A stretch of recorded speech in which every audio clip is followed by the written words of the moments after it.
Welcome to Toilet to Titles Down Under Dynasty Edition with your host at Live from the Bend. And here I am with my co-host, as always, Matt Hatton at FF Doormat. How are you today, Matt? Mate, I'm doing wonderfully well, as always.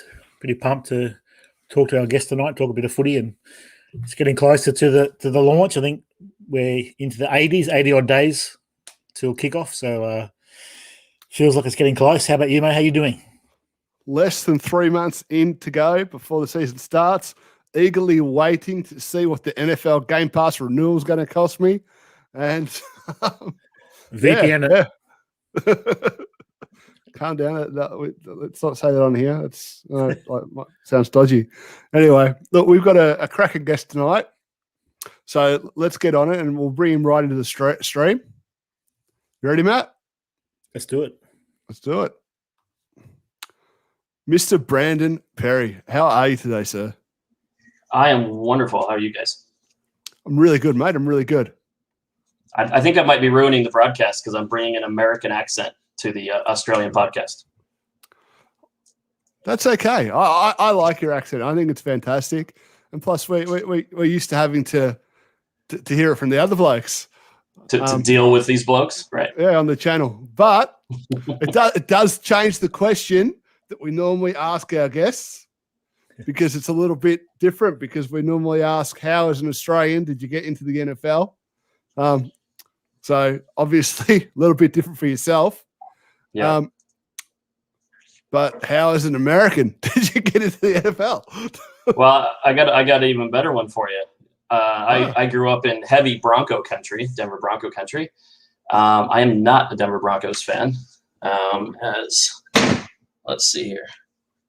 Same colors slightly, but I am a Chicago Bear fan. So that's actually a more interesting story. So I think what happened in my case, because I'm kind of the black sheep of the family, is when I was a kid, probably about 10 years old, although I'm dating myself here, Bears, Super Bowl 85, Red Sox, 86, Bulls, Jordan just joined the team right in that general vicinity. Those are the teams that I followed for ages and still generally do, other than basketball's changed because Jordan's no longer around. So I think I'm just a bandwagon fan from 85, 86. So even though you didn't stick with the Chicago Bulls, you stuck with the Bears. Yeah. Well, so I think what happened with the Bulls was that, like, when Jordan retired, I just didn't care anymore. So then I realized I really wasn't a Bulls fan. I was a Jordan fan. So I now actually do cheer for my hometown Jazz, which is mostly where I lived in the States, was Utah. So a little depressed that they just bowed out of the playoffs there. But lots of young, nice talent, a couple Aussies on the team, always fun to watch. So yeah, they got Ingles, and who's the other one? now you put me on the spot. So they did have Exum. He's pretty much from the suburb that I live at, but they traded him off. So that was nice. Give me a second on that one. There's another one. I just can't think of it off the top of my head. Yeah, it was a disappointing end to the Jazz season, but yeah, we don't talk basketball here. We talk NFL, number one sport. That's it. Agreed. So you've been playing fantasy football for a long time. How did you get into fantasy football? Yeah, I think I'm not completely sure what really flipped the switch. It's been ages. I think my first league I was in, I commissioned the very first one. It was back before the internet. Well, not the internet, but before the World Wide Web existed. We're talking back in the early 90s. I was keeping track on it on a spreadsheet, basically looking at the newspaper clippings, the box scores from like the Monday, Tuesday papers, and adding all the numbers and doing the calculations, and then posting the results like Tuesday night for the league. And I did that every week for years. Eventually, as the World Wide Web took off, that made things a little bit easier. I could get instant results, but I was still keeping track of it on a spreadsheet. And then eventually, I can't remember if there's anything in between, but I definitely remember jumping on Fanball, the old Fanball. I know they've morphed into some other conglomerate now, but they used to basically run fantasy leagues, and that's what they did. And I was on Fanball from 2000 till about 2008. And that was kind of all my redraft keeper era. I didn't get into Dynasty till a bit later on. 2008, moved over to MFL, and I haven't left. I mean, that's my home. I won't even touch another league that is not MFL. Just my thing. I know a lot of people hate it, sleeper and whatnot, but that is where I live. So been on MFL ever since, eventually morphed into Dynasty, and now just starting to kind of get into the Debbie atmosphere. I've been commissioning the entire time, commish up to, I think, 7 leagues now I'm up to now. And how did you make the transition from redraft fantasy football into Dynasty fantasy football? I think mainly it was just for a new challenge. I can't remember how early I was onto the Dynasty train from when it kind of started. I'm sure I was a few years late into it, but I couldn't really get, because all I had for a long time was I was commissioned just a home league back in the US with friends and family, my brother, best friend, other friends and family. And I still do that to this day. That league's 20 plus years in its current form, and probably some other form before that. But I think it was just looking for another challenge. And so I think 2 years before I moved to Australia, 2012. 2 years before that, I started the Dynasty League over in the US with some people online that I'd met through various things, Chicago message boards, Bears message boards, and different things. And I had that going for a couple years before I moved to Australia. But then with the move and everything, I kept the home league, my keeper league, but I did actually dump the Dynasty League just because I thought it was going to be too difficult to run from over here, not really knowing how NFL, am I even going to be able to watch it? How's that going to work? Moved to Australia, joined some leagues with, we'll get into some commish issues here in a bit, I think, but had a really bad commish. About half that league left the league. And at that point, I was just like, just do it yourself, man. So I just grabbed that group of boys, started a Melbourne-based keeper league, and I've been running that since, 2015, I think is when the first year we had that, 2015. So that's kind of what started me commissioning leagues in Australia with Australian owners. And that's the league that I joined, I think 2 seasons back, right? Yes, a couple seasons back. That's right. Yeah, you took over for somebody else. Yep. Yeah, that's a great league. We draft in person, and then they have a couple of catch-ups after the season that I haven't been able to get to yet. I'm a bad person. But next season's happening. Always next season. There's always next season. That's right. Yeah, we have a trophy. We do a barbecue to hand over the trophy. We went to San Antonio's this season to give the trophy over to our 2-time winner. He didn't actually get the trophy last year due to COVID.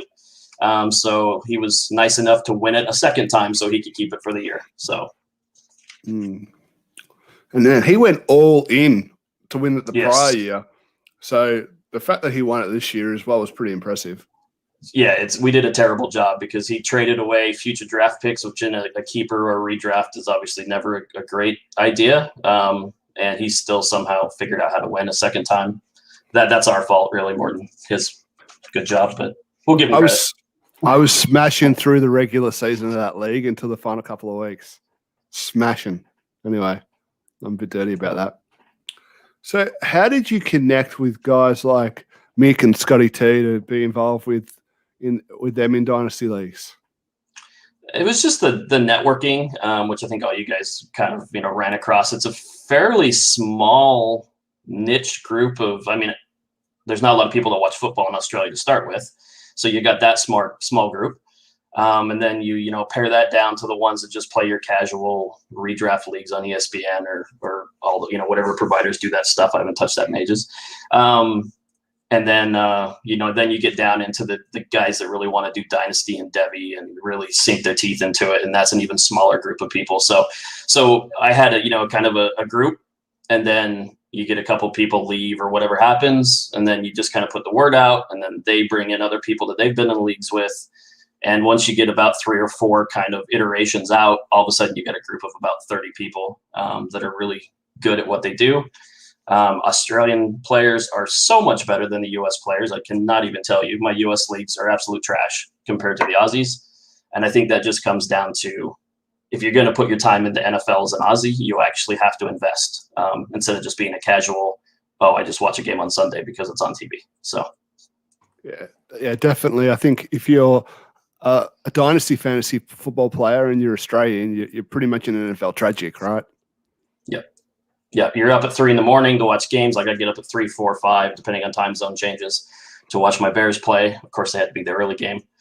And yeah, it's you got to dedicate yourself, because the thing is, like, you can't, as any sports fan knows, you know the scores. You can't hide from the scores. Even in Australia, it's very difficult to hide from scores. So yeah, you got to get up and do it if you want to, be a true fan of your team. So for sure.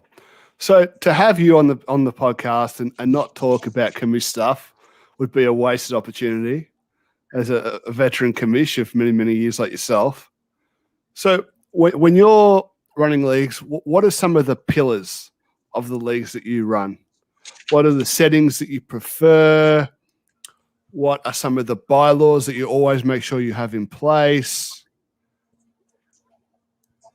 Yep. My thing is, number one, you got to have good owners. If you have good owners, your job as a commission is 10 times easier, because bad owners can just make your life just a living pain in the butt. So I think the main thing is I spent a lot of time, especially in my first keeper league that I did here, Melbourne based. I interviewed owners. I literally met one owner at a pub a couple suburbs over. His name's Rule. He's now moved back to the Netherlands. He was from the Netherlands. He's now gone back. But he's a Green Bay fan too, so I had to really check him out because I was a little worried. But too many Green Bay fans over here. So I really, really invested into getting to know every single person before I let him into the league, just to kind of make sure I had a good group. And that's been pretty rock solid. I mean, really the only reason we've lost people is because people have moved away out of Melbourne, which kind of is what the whole thing is to live draft and meet, hang out with the guys and do things. We have lost a few people along the way, but overall the retention in that league and all my leagues is extremely good.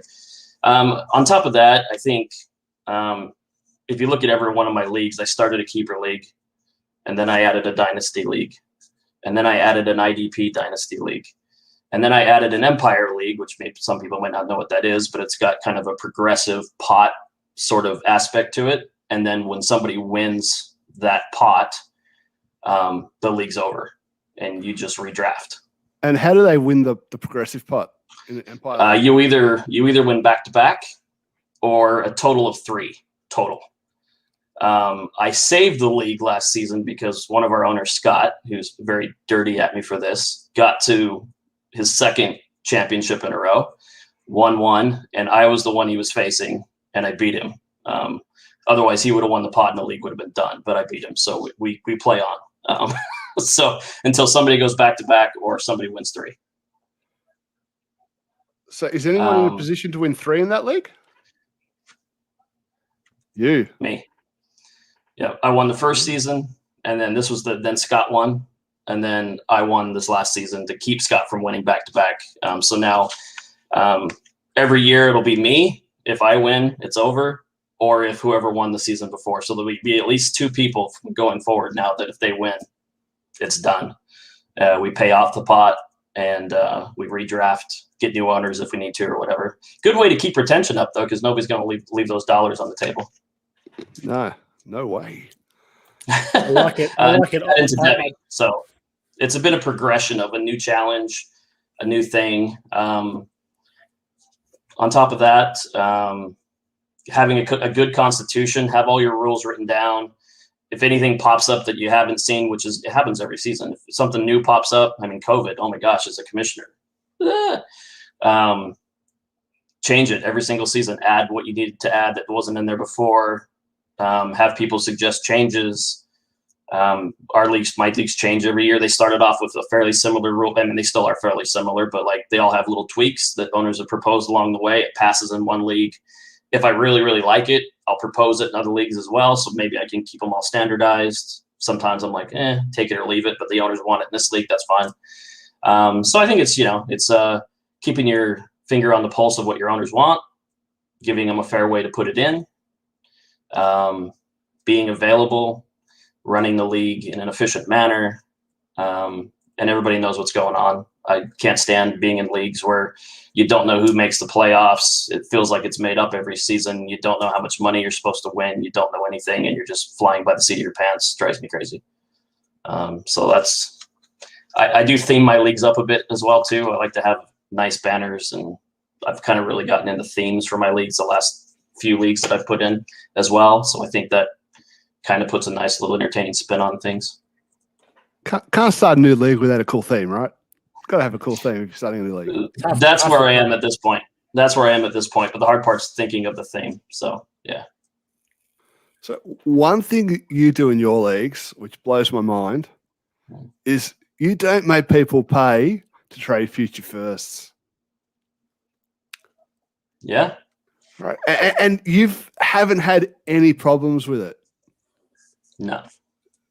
Right. And that's not a question. That's a statement because I've seen it. Right. It's not. Yeah. And I mean, I've seen other leagues that have just had so many issues with that, and the new owners come in, and that even though they're in situations where they're aware they have to pay, they still complain about having to pay, and they want, favors and discounts and extra stuff.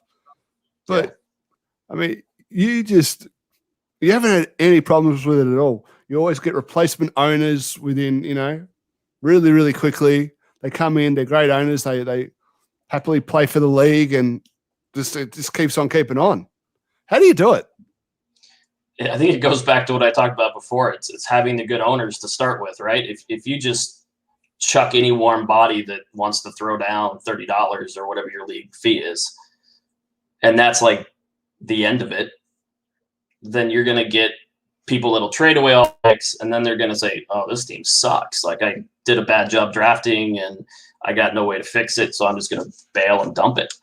And then you are kind of stuck. I think I've only had one team that was a little bit rough, not because the owner really did anything nefarious or really tried to tank the team in any way. I just, think that, they just things just went pear-shaped on them. And they didn't leave for the reason of, oh, my team sucks. They left for other reasons. So I think I gave somebody a free season. And I think we chucked in an extra first at the end of the first round just to kind of make it palatable because they didn't have a first round pick to help fix the team. But the whole league was on board for that decision to chuck in the extra first round pick. It's for the good of the league. I think if you don't charge for those future seasons, you can leave yourself open to some issues, admittedly. But I weigh that up against stifling trading because I think charging for those seasons really stifles the trading hugely. So, I kind of waded into things slowly, keeper, dynasty, and most of the time it was like adding one a year. I didn't even add one in the COVID year, which is probably weird because most people jumped into extra things during the COVID year. But I was doing the opposite. I was like putting all these rules into place, and like I completely expected the whole thing to blow up and just be a disaster, and it wasn't. So that was awesome, and I had actually my best fantasy season ever. So that was pretty cool too. I mean, partly I think I've been lucky, and most of it goes back to the owners though. Like I got really good owners that don't. I've never had somebody leave because they're bored or because it's take care of them and they take care of you. You keep saying you've got really good owners, but I know that Hatton's in one of your leagues.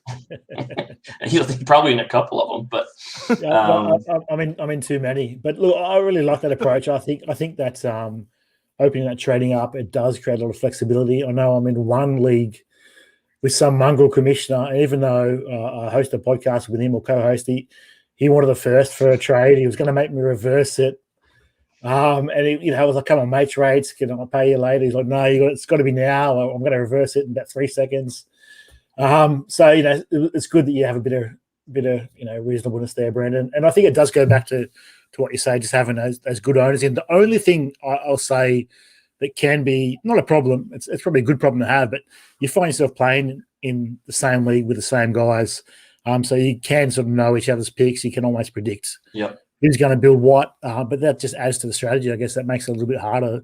You're not really getting these, too many inexperienced owners to take advantage of or let you get away with selling out. If you make a poor decision, you're probably going to have to live with it. Yeah, like I said, we do have a kind of a niche group of there's only so many people that are deep into this whole Dynasty Debbie Australia thing. So I am always looking to kind of expand that circle. And so every league I do make sure there's always a couple of fresh owners in there, but it's usually recommendations from an owner that I know really well already. So but I also think it creates rivalries. Like me and Shane, he's in every single one of my leagues up to this point, and I just absolutely hate playing that guy in the playoffs. He does. I mean, I think I get. Teams. Yeah, I mean, I think I get the better of him just as many times as he gets the better of me. But I can't think of one team I've lost more to in the playoffs than Shane's team. So yeah, he's really good. But I think that's good though. You want a nice competitive league, and as much as it's sometimes fun to beat up on people and create this super team, like that league's just gonna suck in a couple of seasons and it'll be all for naught because it'll fold. So I think that also helps keep things competitive and keep it in a good place. Shane he's a very, very good owner. He drafts very, very win now teams. I look at his rosters. I think he's got a good team, but it's not going to last long. But he just keeps it going. He drafts well too. Yeah.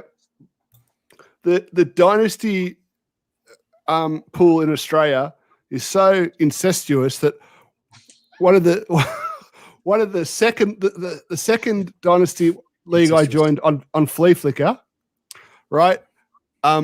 Shane and Ben Campbell were in it, just as it was just random. Yep. And then I joined your league, and they were in that one. Yep. The IDP one. Like it's just crazy.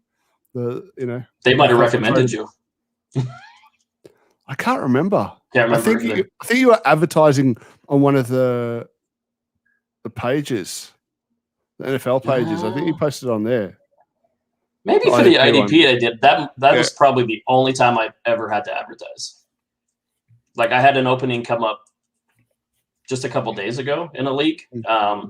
It was literally filled in like 10 minutes. Like it took no time at all. So I don't worry too much about it anymore. Yeah. So leading into our next topic, you started your first Devi League a couple of years back, and you start kicking off another one this year. Yep. I've put my hand up to join it. I'm very excited for this one.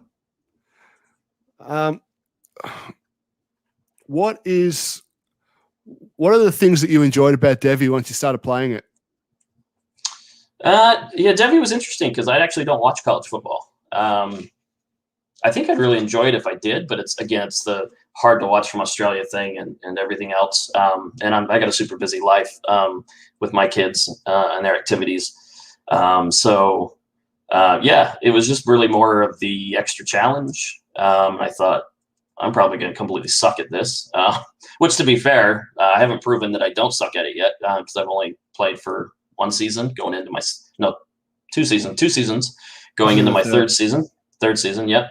But no, I think it was, just looking for the next challenge. Really. It's like, okay, I did this. Now I've done this. Now I've done this. Like, what is the next step? The next step is to look at those college players and see if I can do what I do well already and try and transition that into a new challenge.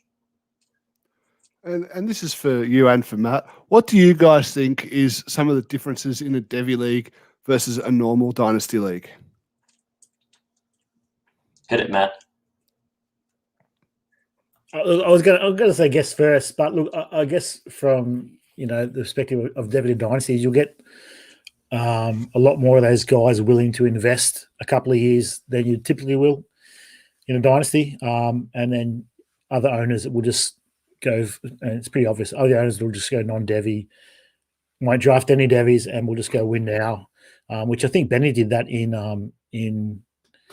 DUD, right, the first season, and now you've gone pretty Devi heavy. You just see that, and I think it's another challenge. I play in 3 leagues now. I'm not some sort of Devi expert, but if you've never tried it, just jump in. Get a low buy-in league and do it. And I'm much like you, Brandon. I don't watch college ball either. Really, it's quite hard to watch it over here, apart from a couple of games a year, a couple of bowl games. But yeah, I've had a lot of fun in it, and I've been doing some pretty good teams. Haven't won anything yet, but yeah, having fun. Yeah, I think for me, it gives you more. I'm all about, if you know how I structure my startup drafts, I chuck everything into the startup draft. I don't separate everything out. And I set up my scoring so that it's very difficult to figure out, okay, should I go wide receiver, running back, linebacker? I mean, depending on, how your league's set up, everything's got value. It's very balanced. Yeah. And I like that because I want to give people as many things to think about as possible and as many options as possible. Like, one guy wants to get six of the top linebackers. Another guy wants to stack running backs. Another guy wants to do this. Another guy wants to stack Debbys. Since it was my first Debbie league, I went fairly heavy Debbie. That rhymed. That was good. Just because it was like when in Rome, right? So I went pretty heavy on it, and it's really my only team that I've ever owned that I'm rebuilding, so to speak. It was never built, but whatever you want to call it, productive struggle, whatever you want to call it. Unfortunately, the 2-year plan, I think, is going to turn out to be more of a 4-year plan. So slight miscalculation on that. But I'm having fun doing something different than my other teams that are historically fairly competitive year in and year out. So, yeah, I think every league that I'm in with you, besides the Devi League, you've won at some point.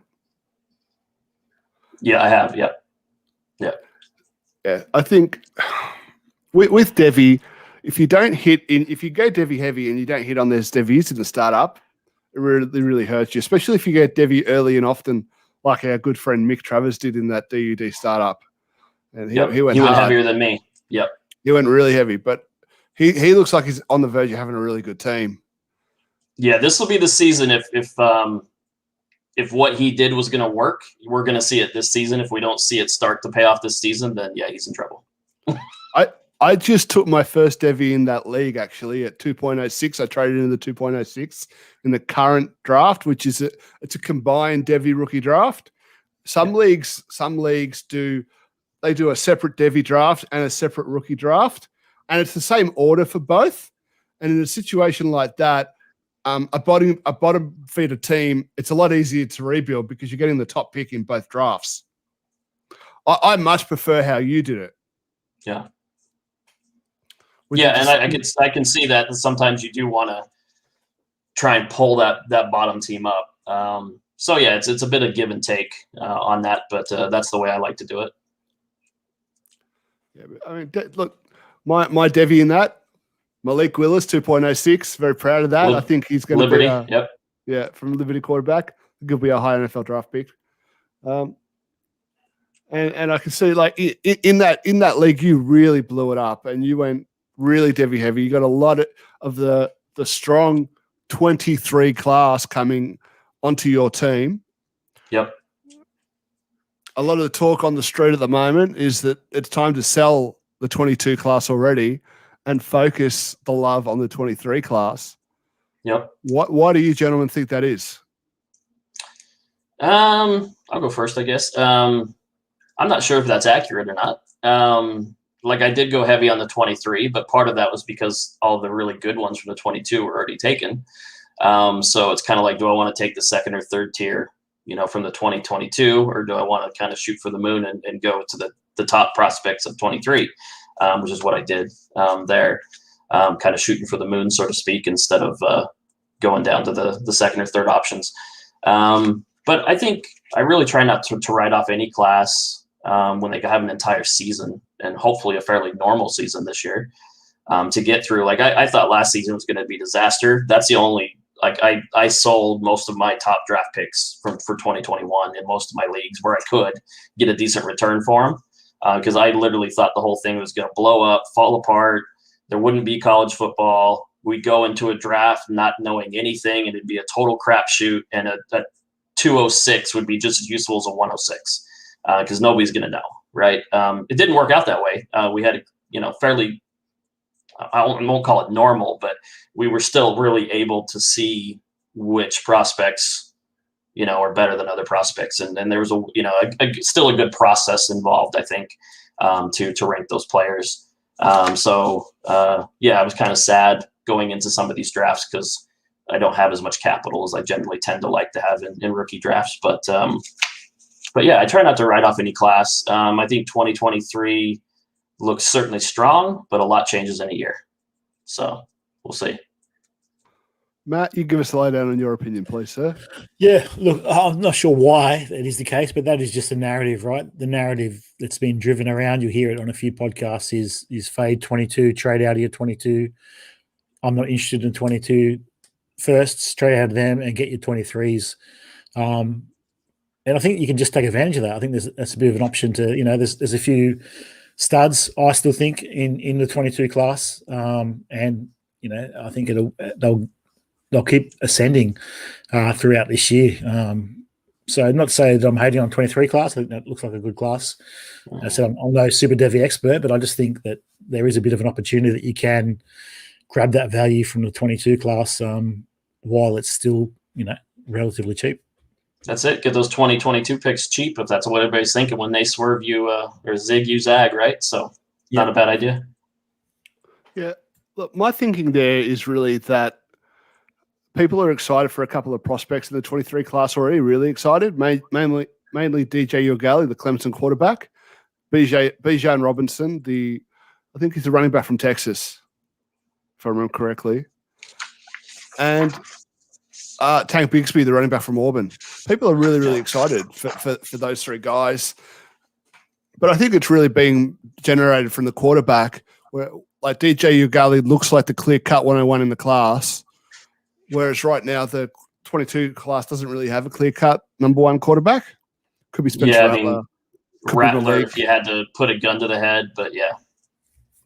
And Rattler doesn't, to look at him, he doesn't really have any special traits. He doesn't have a big arm. He's not super fast. He's not, he's only about 6'1", 200 odd pounds. Not your prototypical type of quarterback, sure. Yeah. But I do like Rattler. I think I've got a bathroom bet with Shepsy on Rattler. So maybe that's why, I'm not fading the 22 class as much as others. But yeah, it's true. There's no outright 101, right? Where we're already declaring that for the 23 DJUs, the consensus 101 already. For Superflex, yep. Superflex, yeah. I'd put Breece Hall, the running back out of, I think, is it Illinois? Iowa State. I got a list here. Iowa State. Sorry, I was thinking on Iowa State. I'd put him up against any running back in the 23 class. I think he's really, really good. I know he just got hurt, but George Pickens, the Georgia wide receiver, he looked like an absolute stud. Not last year in the brief time he played, but the year before. I mean, those are two elite prospects. Sure. So, yeah, look, I wouldn't be fading the class. I think why trade 22 picks now for 23 when by the time the 22 class comes here, there will be hype. And you'll be able to get 23 picks plus if you don't like the players in the 22 class. It's not a trade I'd be making now. I think the play is if you want cheap 2022 picks, go for them now because when the draft gets a little bit closer, they ain't going to be cheap anymore. Yeah. And if you don't like it then trade them for 23 picks. Yeah. Like that. That's the way to do it. Yeah, definitely. So, guys, who is your favorite Devy player at the moment? The guy that you want to have on your teams? I'll let you go first, Matt, so I don't steal your thunder.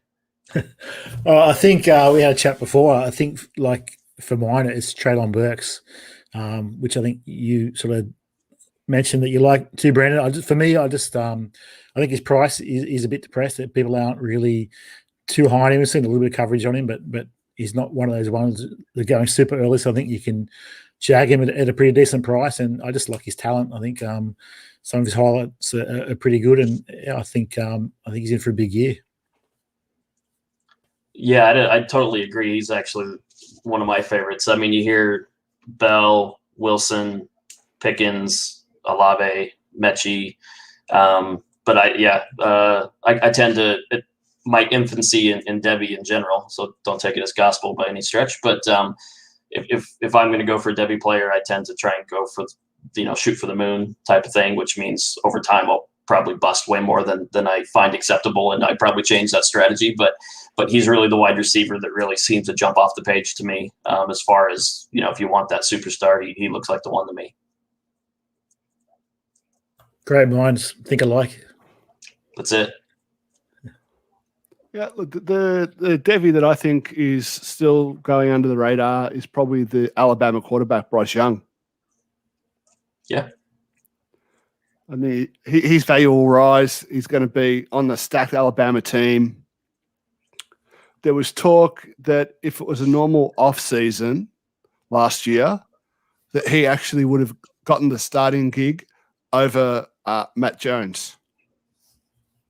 Yeah, I think everybody expected him to get that job and then didn't. So that certainly could have been part of the reason why not. Sorry, Mac Jones. What is that? Yeah, Mac Jones. Matt Jones was the former Arkansas quarterback turned wide receiver who was a junkie. Remember that guy? Yes. So I think that I can believe that's the reason he didn't get the job. So I'm really looking forward to see how he goes. And Pickens was one of my favorite wide receiver prospects. And I probably shouldn't give it away because we're about to do a Devi startup. But my strategy with Devi is, and maybe it won't work because of the hype around the 23 class, but I generally fade the class that's coming out in the next year because they tend to be the most expensive. Yep. And I'll target Devies coming out in 23 or 24. Yeah. Yeah. I mean, every year adds to that risk profile, but that's the name of the game, right? As a Journey Brown owner, I can attest to that. You never know. Yeah. It works, right? And it works out. Like in the DUD Devi, Shane drafted Justin Fields way later than Trevor Lawrence. Justin Fields was drafted in the teen rounds, if I remember correctly. Yeah. In that same league, is it that league that you got Kyle Pitts, Matt, or was it Will Ferrell? That's in Scottish. I think I took Herbert in that league. I think he might have been a bit later than Fields too. But I took in Scotty's Will Ferrell league. I took Kyle Pitts in the same round as Will Dissy and Jameson Crowder. You can find these gems. If you're a bit patient. Everyone else is trying to fill their roster to compete now. If you're happy to eat a year, you can jag these superstars pretty quick and maybe cash out on them or maybe just ride them the whole. I would argue that you don't even need to eat a year if you're in a startup if you're targeting the guys who are not going to come out of next year's draft class. Like in the Will Ferrell Devi, I drafted George Pickens, DJ Uiagalelei, Breece Hall, and Bijan Robinson, and not one was picked before the teen rounds. Yeah. I mean, I highly doubt you're going to feel bad about those picks in a couple of years. Yeah. I guess it depends how deep you're going, right? If you're just going to grab 3 or 4 or whether you grab 7, 8 or 9. And I'm interested to see how it goes in your league, Brand. I think this one's uncapped, right? Ben mentioned it was uncapped, this Devi, where I think the 2 that we play in currently, it's a cap of 24 Devi players. It's gonna have a cap, but it's gonna have like a 50-odd player, like 48 to 50 player cap instead of with our current one's 24. Uncapped would be a bit harder to run with MFL. You'd have to do some extra manual work because they only allow so many custom players. I think it's like 56 or something. So if you go more than 56, it gets a little more intensive on the commissioner. And as much as I try and run rock solid leagues, I don't want to do any more work than I have to. So you want to keep it in MFL if you can, for sure. Yeah. Otherwise, you start dragging. I mean, we got to run a spreadsheet anyway just to keep track of who owns what players and some other things. But but MFL generally tracks 99% of it very well. So Nice. And it was funny because when we started that league, I was like, oh, why do we have a cap? Why do we have a cap? I actually think the cap is fun. But I like that you're not going to do a cap for this league because I think it changes the strategy so much. Yep. Just that one little twist, like the value after the startup because of the cap in the drafts, like in our off-season combined rookie Devi draft, everyone's wanting to trade up to be able to get their Devi because there might only be 10 Devi spots or 12 Devi spots. Yep. Yeah. If you're not in the first 2 rounds, no chance. You're not getting a Devi in the 3rd round, right? We didn't even. I think we had 18 Devis available. I think this season we didn't even get out of the 2nd round. Yeah. And then it still, so it adds the twist of adding value to an early second, even a mid-second round pick. It adds a fair bit of value to those picks because everybody wants those Devis, whether it should or not. Hard to say, right? But it does because everybody thinks their Devis are going to hit, so they want to trade up and get them. And then you have good players who are dropping, like actual NFL rookies who are dropping in the rookie draft. Last week, give me your favorite. I know you want to go on it. Give me your favorite.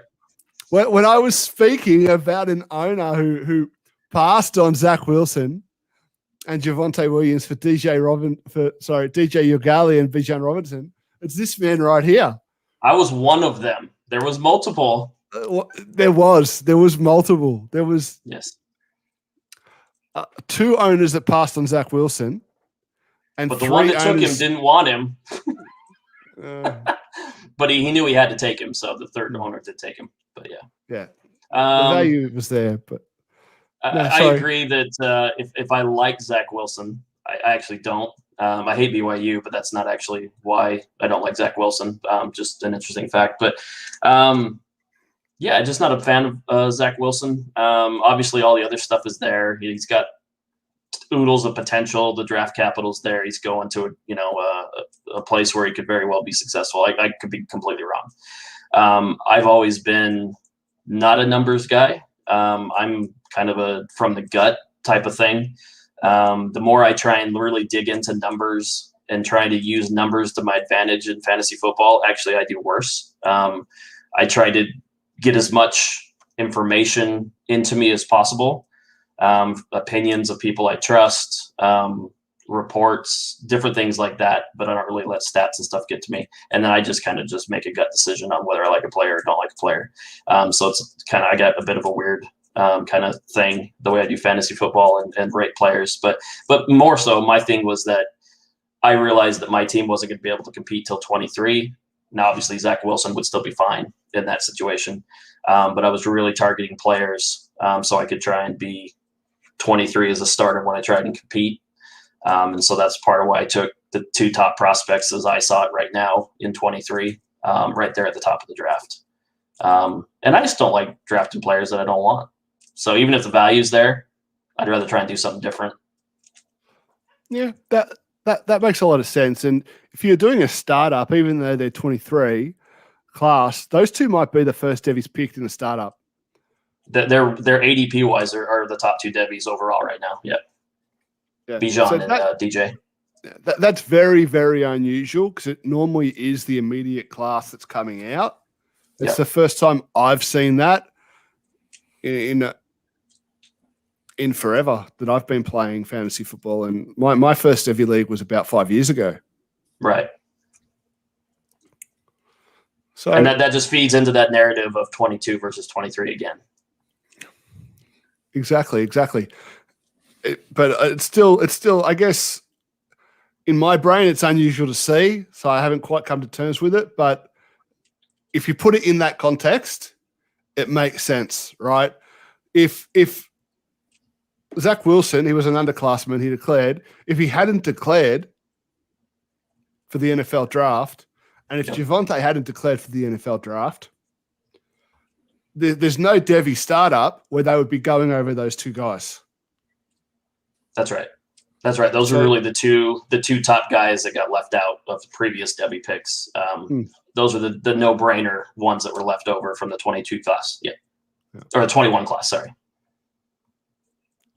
So, look, before we continue talking, just going to let people know today's episode is brought to you by Primetime Sports Talk, your top source for all major sports content, including DFS, fantasy advice, and great gambling tips. Be sure to head to primetimesports.com, primetimesportstalk.com to check out their in-depth analysis, exclusive articles, fascinating interviews, and explore the rest of their amazing podcast family. Again, primetimesportstalk.com, your go-to for sports content.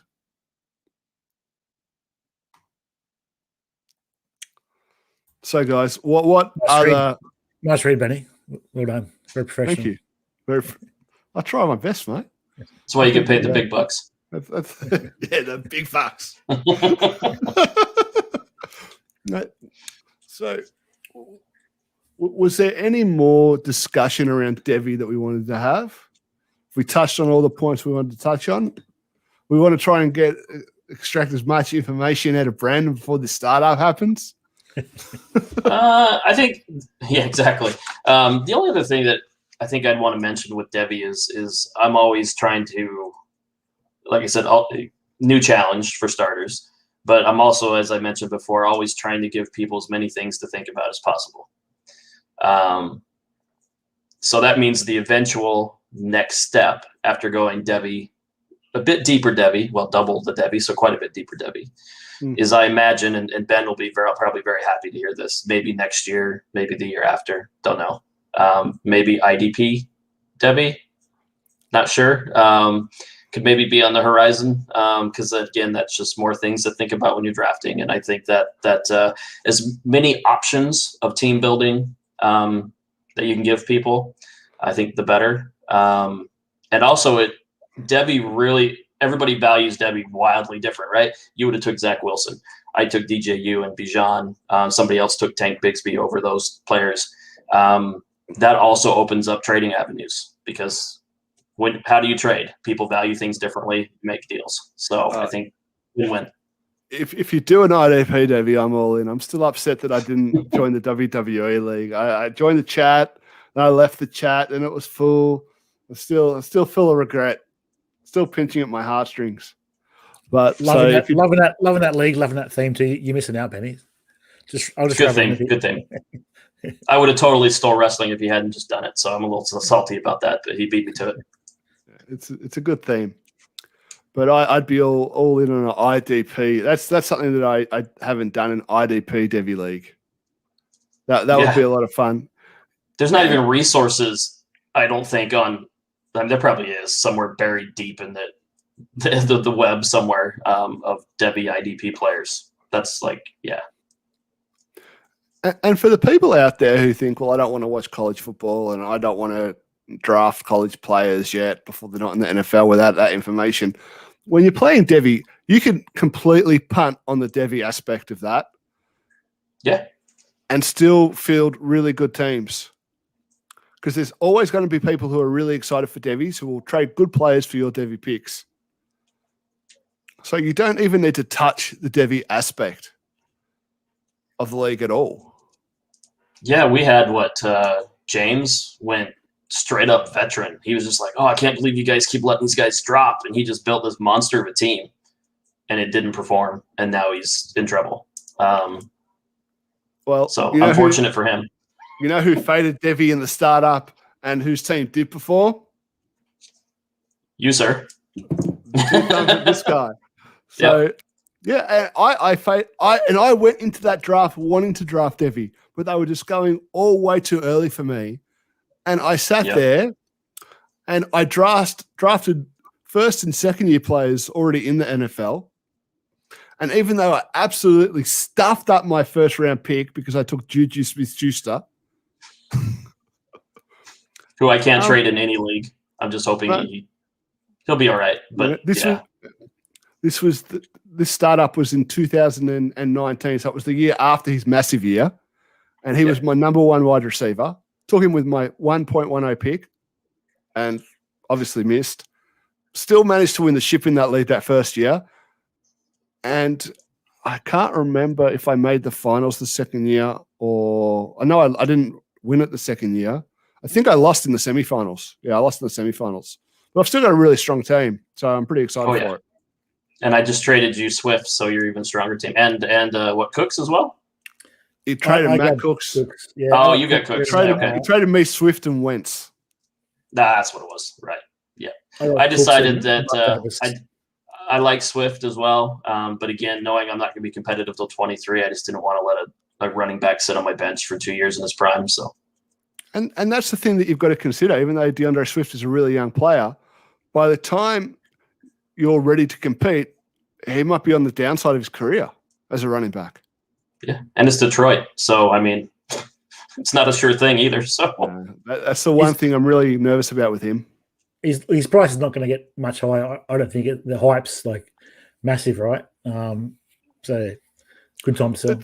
It seems to have died down a little bit lately. The hype. I think people are worried about the coach speak, and people are worried about the history in Detroit as we edge closer to the season. You've seen a bit of the shine come off, I would say. A little bit. I don't think I raked you over the coals too badly on that one, though. So you did. No. It was a good trade. It was a fair trade. I'm very happy with that trade. I hate not having 3 quarterbacks on my roster in Superflex. Same. And I've got 4 now because I traded for Deshaun Watson, who might never play again. But I had the depth, and I thought I'd take the risk. 3.5 because you got Haskins as well, right, in that league. Oh, that's like 3 1/10. Yeah, it's not even a quarter. Yeah. Just want to let people know that on the Tallest of Titles, we are giving away a Trey Lance mini helmet.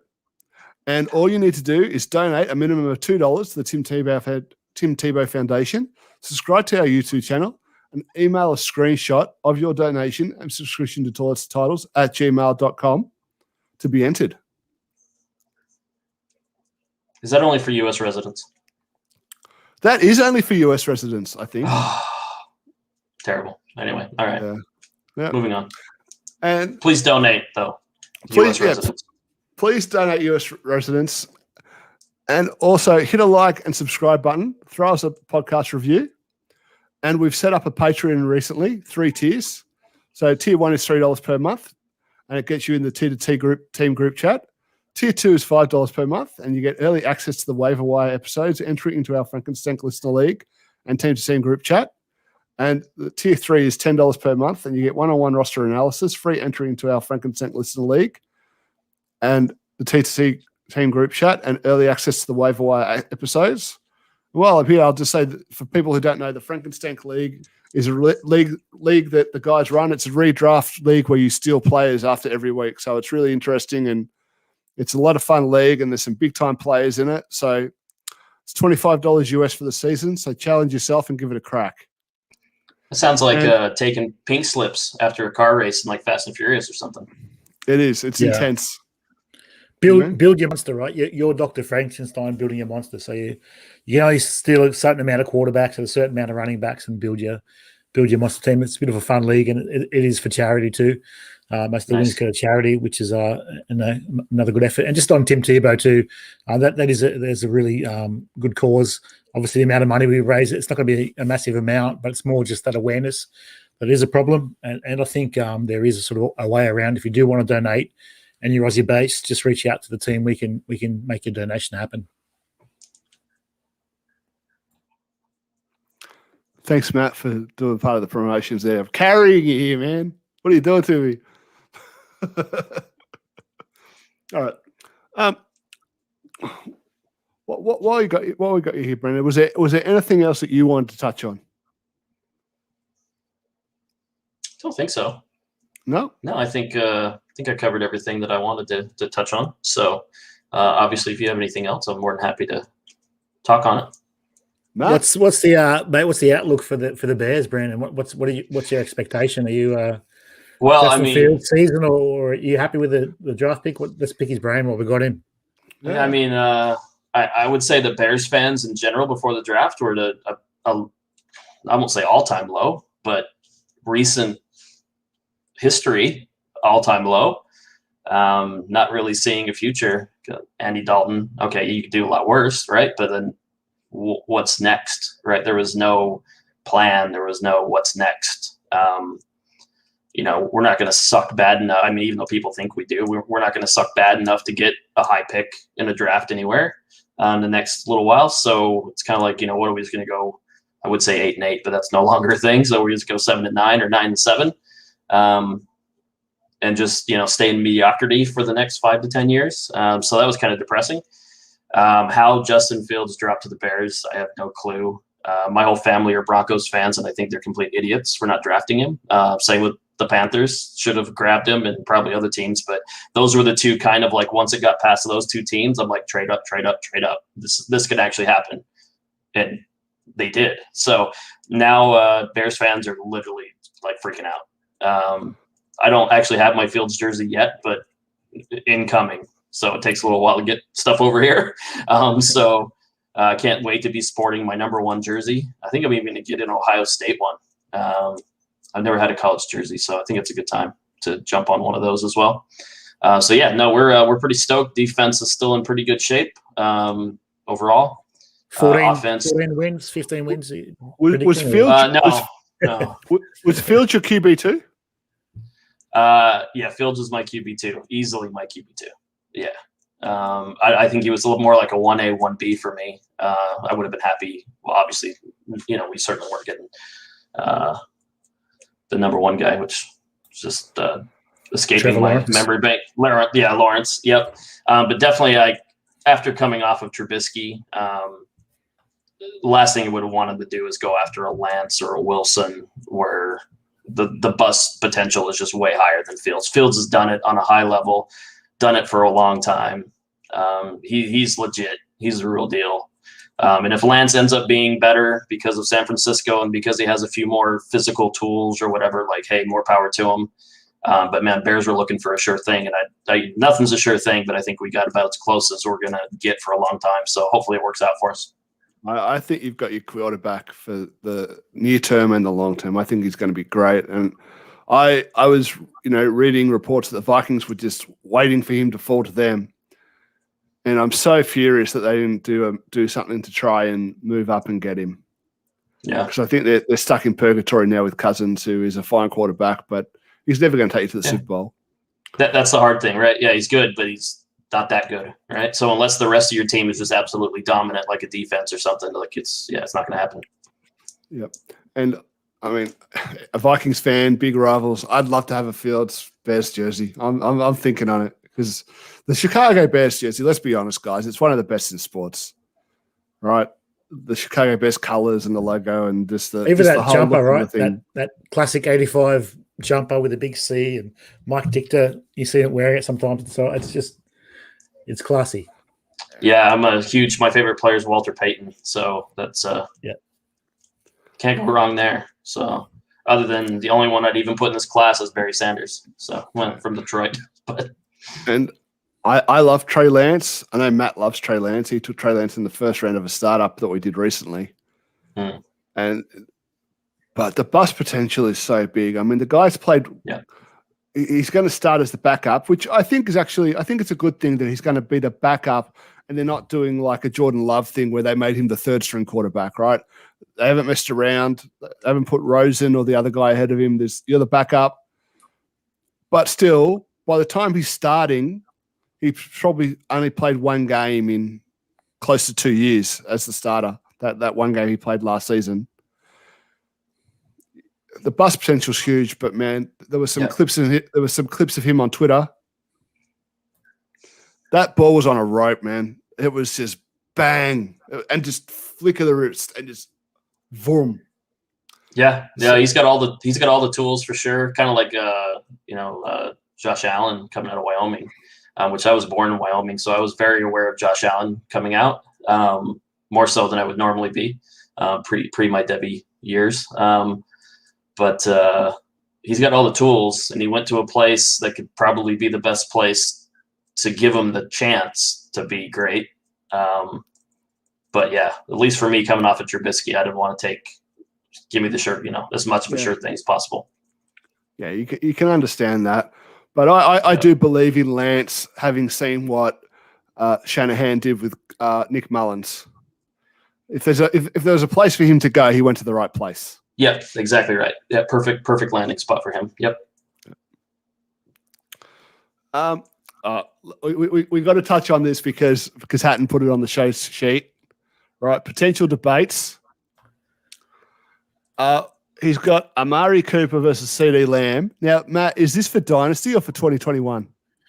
Obviously, 2021. I think when I originally put it on, I was on the CD side, and I think you were saying Amari was the wide receiver one there, but I think you might have changed your stance for this year.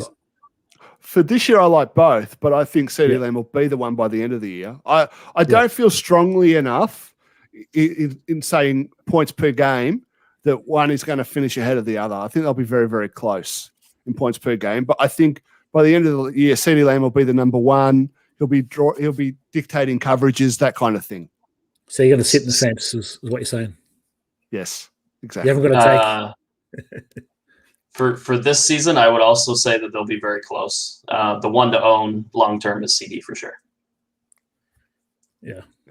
I mean, I don't favour one over. I think Amari can catch a bunch of balls. I think CD will have more touchdowns and yards.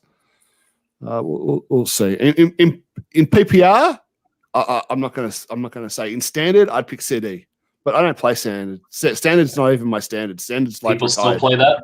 Yeah, it's crap. Let's not talk about it. You know what? One QB standard, and one QB. Ooh. I still have my home league is still one QB because they will not change. So that's my only one QB league, I think. Yeah. It's fine, right? If you guys want to play, I'm not hating on it. Just I win like every 2 or 3 seasons, so it's fine. I just take the money. It's fine. The last little bit debate, and then we'll wrap it up. This is a big one, guys. I think there'll be some strong opinions on this one. Dynasty Brown versus Nico Collins. At least I put something on the show sheet. Did a bit of prep, unlike some other people. But I like Damian Brown. I think Fitzpatrick's going to ball out. I think you're in a 4-4 at the combine, and I like his talent. I think he's a little bit underrated. And I think Benny, you might be a Nico Collins truther in the third round. Can I hedge again? Can I say that I would take Dynasty Brown for 2021, but I would want Nico Collins long term? Yeah, it's a bit hard without Deshaun, right? If Deshaun Watson was definitely the QB there, it might be a fair question, but it's going to be a struggle if you're a rookie without a decent quarterback. So, well, I don't have a strong opinion, but I'd go Brown probably, but could be totally wrong on that. I don't have a strong opinion on that one. Well, Nico Collins was actually a really high-rated Devy prospect who fell in value because Michigan don't know how to develop wide receivers. Michigan doesn't know how to develop anybody. Same thing with Donovan Peoples-Jones. He was the number one wide receiver in his class, and he looked like crap at Michigan. And even Tarek Black was a really high-rated receiver, and he went undrafted. Yeah. I don't know what they're doing to those guys, man. Don't draft Debbies from Michigan. Don't draft Debbies from Michigan. Just don't do it. Nope. That we can all agree on. Yeah, but definitely. But love Nico Collins. Think he profiles as a wide receiver one in just his skill set, like athleticism, that kind of thing. Don't know what's going to happen with the Texans situation, quarterback situation. That's probably the one thing that just puts me off him is just that organization. Whereas with Washington, short a quarterback, you see, which Fitzpatrick is a big upgrade on what they had. Shorter quarterback. I love what they've done with that roster. Man, something's wrong if you're a worse organization than the Washington football team, right? That's how bad the Texans are. But they've built a good roster, great defense. I think they're a sneaky shot at going pretty deep into the playoffs. Why wouldn't they win the division? They won it last year, and they'll be better now. Yeah, definitely. Yeah. Anyway, I think we're done. That's close to a wrap. I think gasparded on for enough. We've taken too much of your time, Brandon. You've been very, very, very generous with it. Thank you very much. Really appreciate it.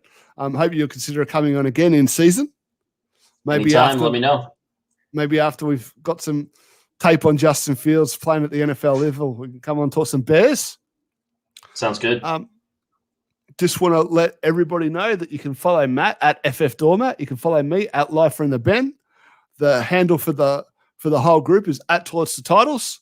You can listen to us on Apple Podcasts, YouTube, Podbean, Facebook, and Spotify. And I hope that all you Americans waking up now have a great day. Thank you very much. Ciao, people.